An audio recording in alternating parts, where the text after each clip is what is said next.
相場よりも驚くほど安い物件。それには必ず理由がある。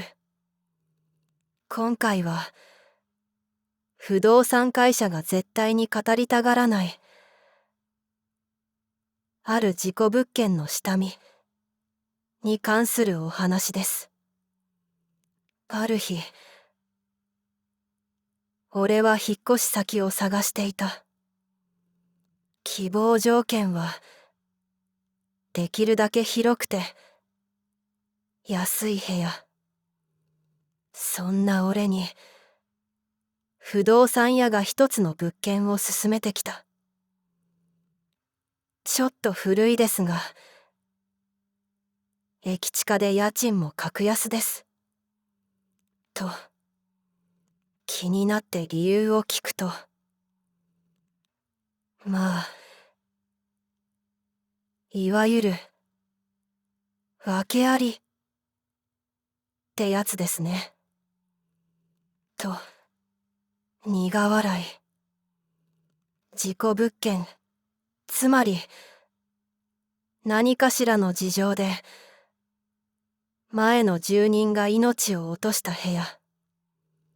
俺は特に霊感もないし、そういうのは気にしない性分だった。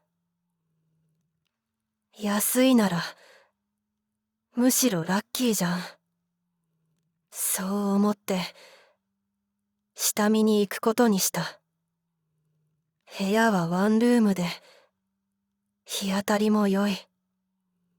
築年数の割に内装もそれなりに綺麗だった。ただ玄関を開けた瞬間から何とも言えない空気の重さがあった。じめっとしていて温度も妙に低い。玄関からすぐ右手にあるキッチン、そしてその奥にユニットバスとトイレ、左手にはクローゼット付きの居室。一通り見回して不動産屋が言った。ちなみに前の住人が亡くなったのはここのクローゼットの中です。一瞬心臓がドクンとなった。だが特に異変はない。まあ別に大丈夫そうですね。そう言いかけた時だった。クローゼットの中から何かがノックする音がした。今の聞こえましたか？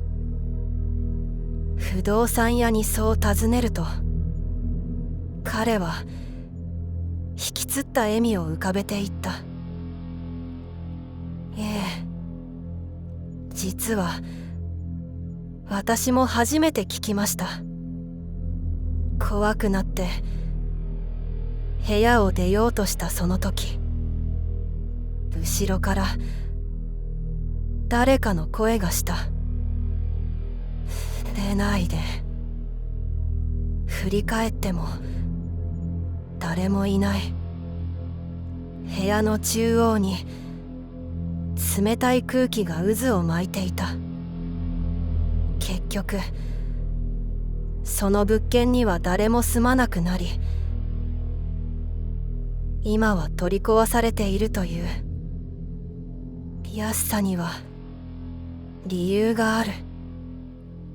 特に不自然なほどに安い部屋にはこの世に未練を残す何者かが住み着いているのかもしれません。おしまい。